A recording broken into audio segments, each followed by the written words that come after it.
बिहार विधानसभा चुनाव में अब हर दिन सियासी पारा लंबी लंबी छलांग लगा रहा है। विधानसभा चुनाव में इस बार मुकाबला एनडीए और आरजेडी कांग्रेस गठबंधन के बीच है। एक तरफ नीतीश तो दूसरी तरफ तेजस्वी मुख्यमंत्री का चेहरा है। 15 साल में ऐसा पहली बार है जब नीतीश कुमार को लेकर बिहार में लोग खुलकर उनके खिलाफ नाराजगी व्यक्त करने लगे हैं। सच में पिछले 15 साल में पहली बार नीतीश कुमार असहज नजर आ रहे हैं।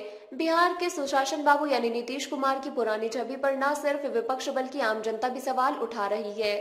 बिहार 2005 से इस चुनाव तक नीतीश कुमार चाहे बीजेपी के साथ एनडीए में रहे हो या आरजेडी और कांग्रेस के साथ महागठबंधन में, वो हमेशा बड़े भाई की भूमिका में रहे हैं। 2015 के बाद गिरती गई छवि।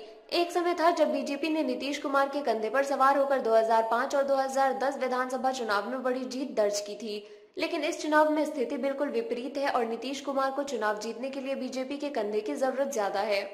आज नीतीश कुमार को बीजेपी के कंधे पर सवार होकर अपनी जीत सुनिश्चित करने की जरूरत इसलिए पड़ी क्योंकि न सिर्फ विपक्ष ने बल्कि जनता में नीतीश कुमार के खिलाफ गुस्से को भांपते हुए एनडीए ने घटक दल एलजेपी के अध्यक्ष चिराग पासवान ने भी नीतीश कुमार की सुशासन बाबू वाली छवि पर एक नहीं कई बार सवाल उठाकर नाकाम मुख्यमंत्री का तमगा दे दिया। नीतीश कुमार की सुशासन बाबू की छवि 2015 में आरजेडी और कांग्रेस के साथ महागठबंधन सरकार बनते ही धूमिल होना शुरू हो गई थी। उसके बाद अगस्त 2017 में एक बार फिर आरजेडी से परेशान होकर एनडीए में वापसी के साथ उन्होंने बीजेपी के साथ मिलकर सरकार बनाई, लेकिन उसके बाद मुजफ्फरपुर की होम शेल्टर की घटना ने नीतीश कुमार को कटघरे में खड़ा कर दिया।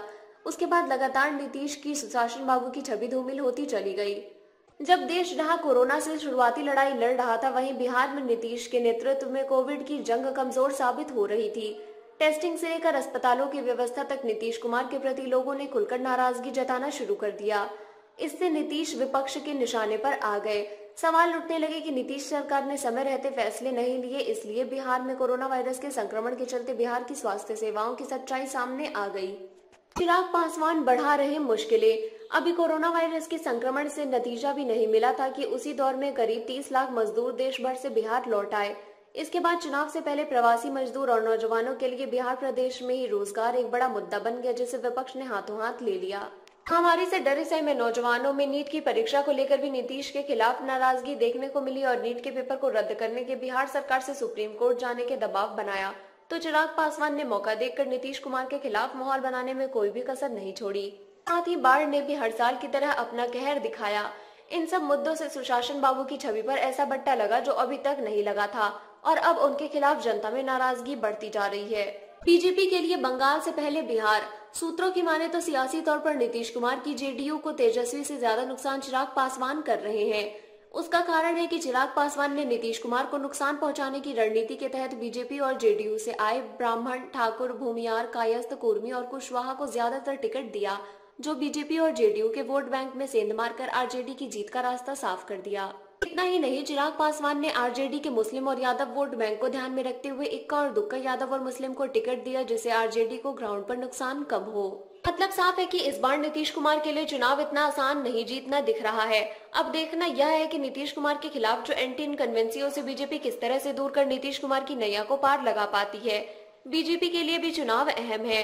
पीएम नरेंद्र मोदी समेत बीजेपी के सभी नेता यह बात अच्छी तरह से जानते हैं कि यहाँ हार का सामना करना पड़ा तो बंगाल की राह और मुश्किल हो जाएगी। फिलहाल आज के लिए बस इतना ही। अगर आपको यह वीडियो पसंद आया हो तो इस वीडियो पर लाइक का बटन जरूर दबाएं और इस वीडियो को ज्यादा से ज्यादा शेयर करें। यदि आपका कोई सुझाव हो तो आप नीचे कमेंट करके जरूर बताएं। और अगर आप यह वीडियो फेसबुक पर देख रहे हैं तो इस पेज को लाइक करें और अगर यह वीडियो आप यूट्यूब पर देख रहे हैं तो चैनल को सब्सक्राइब करना ना भूलें। शुक्रिया।